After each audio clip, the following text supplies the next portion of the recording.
کہ جو کوئی مقابلہ کرے گا اللہ کا و رسول اور اس کے پیغمبر سے، فَأَنَّ تو بے شک لہو اس کے لیے نار جہنم جہنم کی آگ ہے، خالدن فیہا ہمیشہ رہنے والا ہے اس میں، ذالک وہ الخزی رسوائی ہے، العظیم وہ بہت بڑی، وہ بہت بڑی کیا ہے؟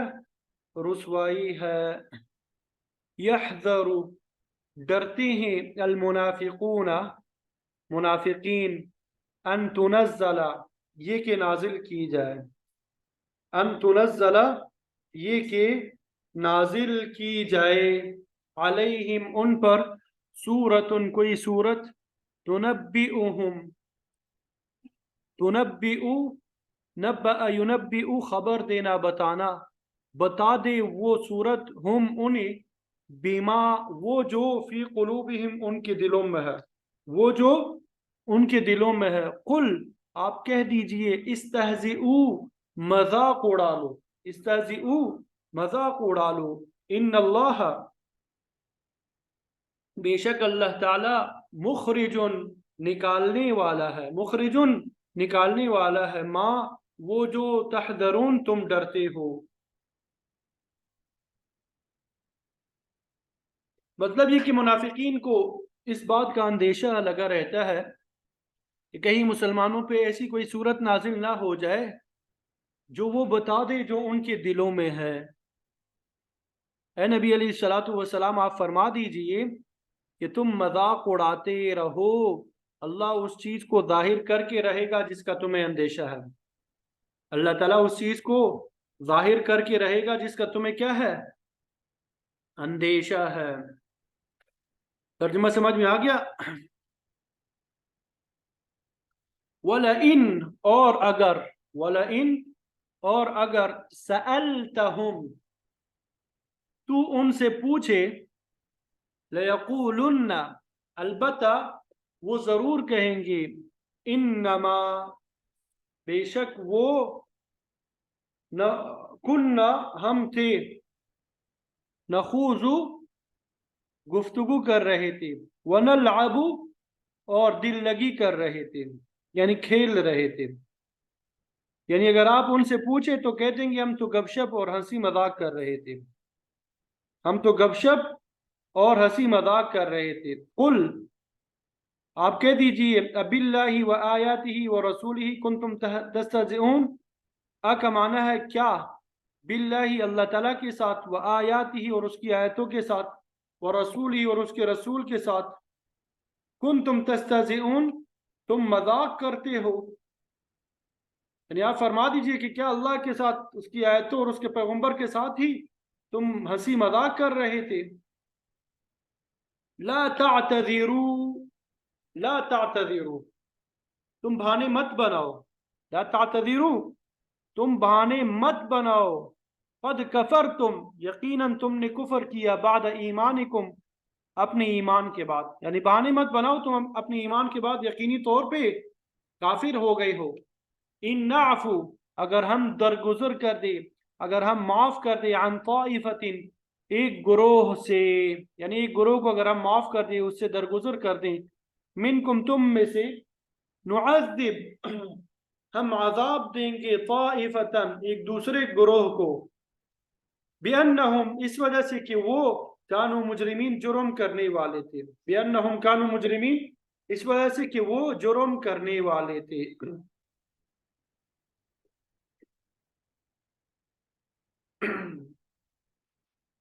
المنافقون والمنافقات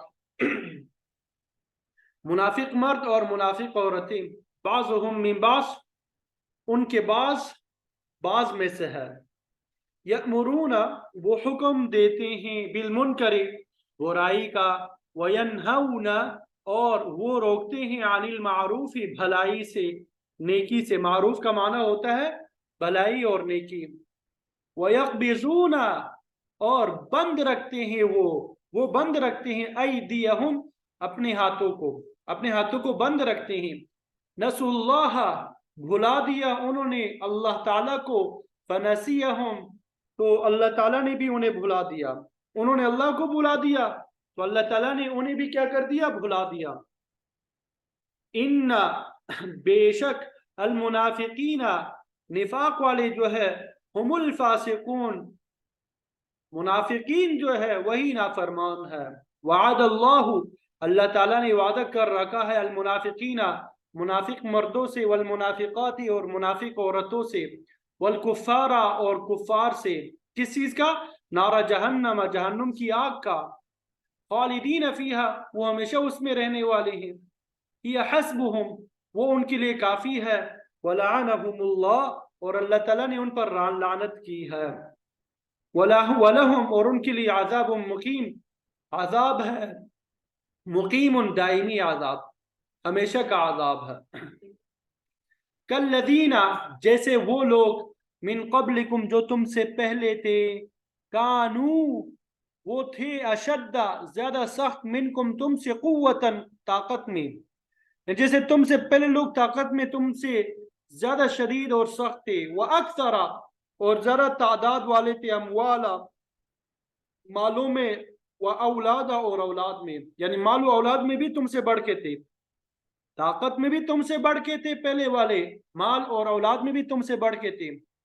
فَاسْتَمْتَعُوا تو انہوں نے فائدہ اٹھا لیا.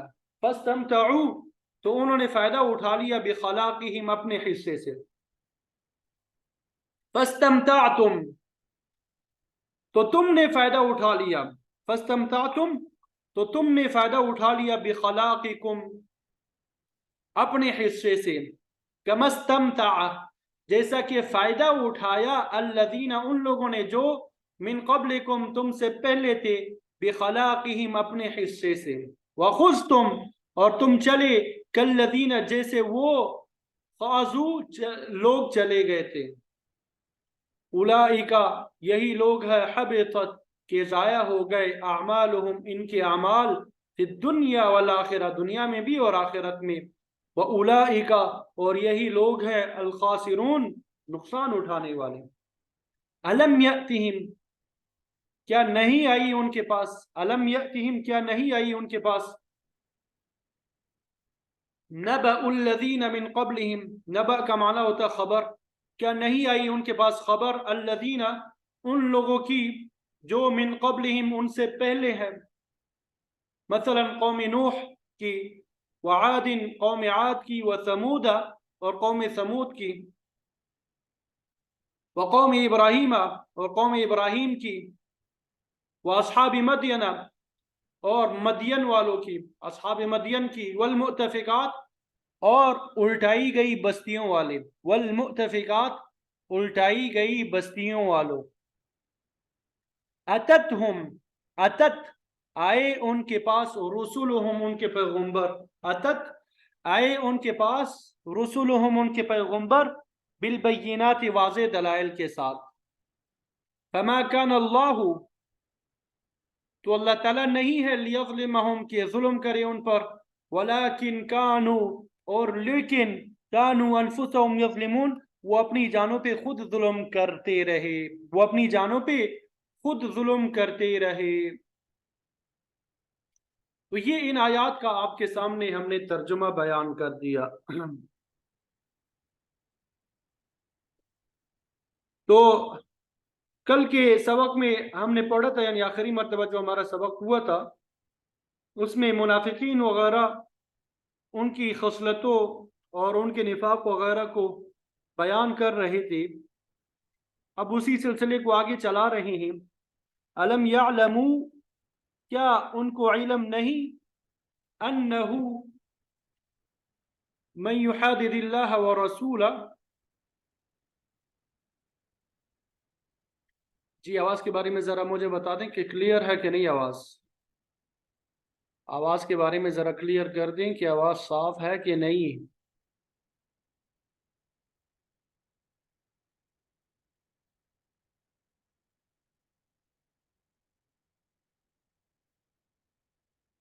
اچھا الم یعلموا کیا ان کو علم نہیں کیا یہ اس حقیقت سے ناواقف ہے انہو من یحادد اللہ ورسولہ کہ جو کوئی مقابلہ کرے گا یا مخالفت کرے گا اللہ اور اس کے رسول کا فإن له نار جہنم، تو اس شخص کے لیے دوزخ کی آگ تیار ہے، خالدن فیہا، وہ اس میں ہمیشہ رہے گا، یعنی اس پہ اللہ تعالیٰ کا غضب بھی ہوگا، اللہ تعالیٰ کی لعنت بھی برسے گی۔ تو کیا یہ بات ان پہ واضح نہیں ہوئی؟ جماعت کے لوگ جو ہے ان کو تو راضی کرنے کی کوشش کر رہے ہیں۔ ماقبل میں ہم نے پڑھا تھا نا کہ منافقین جو ہے وہ مسلمانوں کو خوش کرنے کی کوشش کر رہے تھے، لیکن اللہ اور اس کے رسول کو ناراض کر رہے تھے، تو جہنم کے مستحق ہے۔ ذالک الخزي العظیم، اور یہ بہت بڑی رسوائی ہے، اس سے بڑھ کر کیا ذلت ہو سکتی ہے کہ انسان راحت کی ہر چیز سے محروم ہو کے ہمیشہ کے لیے سزا میں مبتلا ہو جائے، ہمیشہ کے لیے کیا ہو جائے؟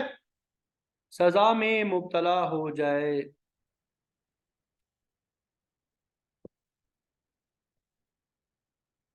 اور سزا بھی ایسی سخت کہ جس کا تصور بھی نہیں کیا جا سکتا۔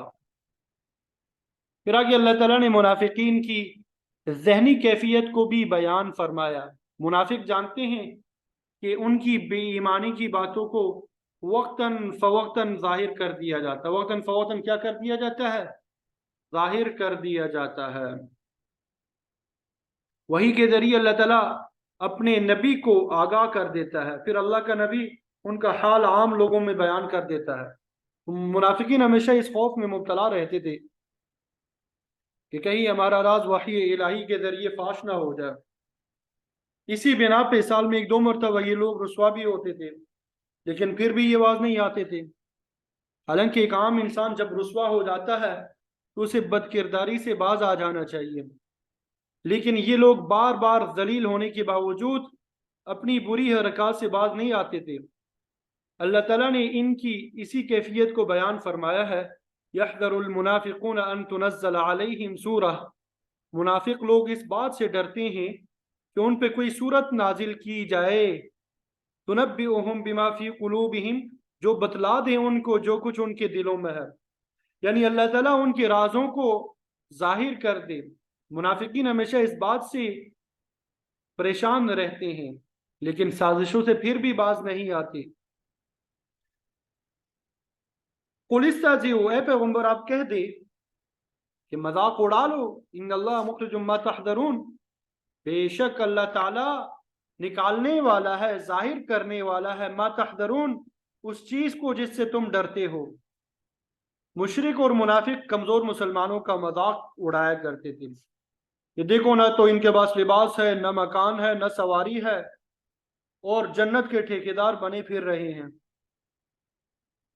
مکی صورتوں میں ایسے ہی حال مشرکین کا بیان ہو چکا ہے، اب منافقین کا بھی ہو رہا ہے۔ منافق کہتے تھے کہ ملک روم فتح کرنے جا رہے ہیں، حالانکہ کھانے کو کچھ ملتا نہیں، نہ فوجی تنظیم ہے، نہ اسلحہ ہے، نہ سواری کا سامان ہے، 1000 میل کا فاصلہ سفر درپیش ہے ان کو، اور یہ روم کے محلات کے خواب دیکھ رہے ہیں۔ اس قسم کا مذاق اڑایا کرتے تھے۔ اس کے جواب میں اللہ تعالیٰ نے فرمایا کہ اب تو مذاق کر لو، لیکن اللہ تعالیٰ تمہارے رازوں کا پردہ ضرور فاش کر کے چھوڑ دے گا۔ تو اللہ تعالیٰ نے یہ باتیں بھی ظاہر فرما دی۔ اس کے علاوہ غزوہ تبوک کے راستے میں انہوں نے جو سازش کی، اللہ تعالیٰ نے اسے بھی بذریعہ وحی ظاہر فرما دیا، اور تمام سازشی جو تھے وہ ذلیل اور خوار ہوئے۔ پھر آگے فرمایا وَلَئِن سَأَلْتَهُمْ، اگر آپ ان سے پوچھے کہ تم نے ایسی بات کیوں کی جس کی وجہ سے لوگوں میں بدگمانی پیدا ہوتی ہے، لَيَقُولُنَّ إِنَّمَا كُنَّا نَخُوضُ وَنَلْعَبُ، تو کہتے ہیں کہ ہم تو صرف بات چیت اور دل لگی کرتے تھے، ہمارا مقصد تو صرف دوران سفر تفریح طبع تھا، کسی کی برائی مقصود نہ تھی، ایسی بات چیت کرتے کراتے سفر آسانی سے طے ہو جاتا ہے۔ تو انہوں نے بدگوئی کا یہ بہانہ تلاش کیا، لیکن اللہ تعالیٰ نے فرمایا قل، اے پیغمبر آپ فرما دے، ابی اللہ و آیاتہ و رسولہ کنتم تستہزئون، کیا تم اللہ یعنی اس کے احکام، اس کے رسول کے ساتھ ہنسی مذاق کرتے تھے؟ تمہیں مذاق کرنے کے لیے کوئی اور چیز میسر نہیں آئی؟ تم نے جہاد فی سبیل اللہ ہی کو گفتگو کا موضوع بنا لیا، اور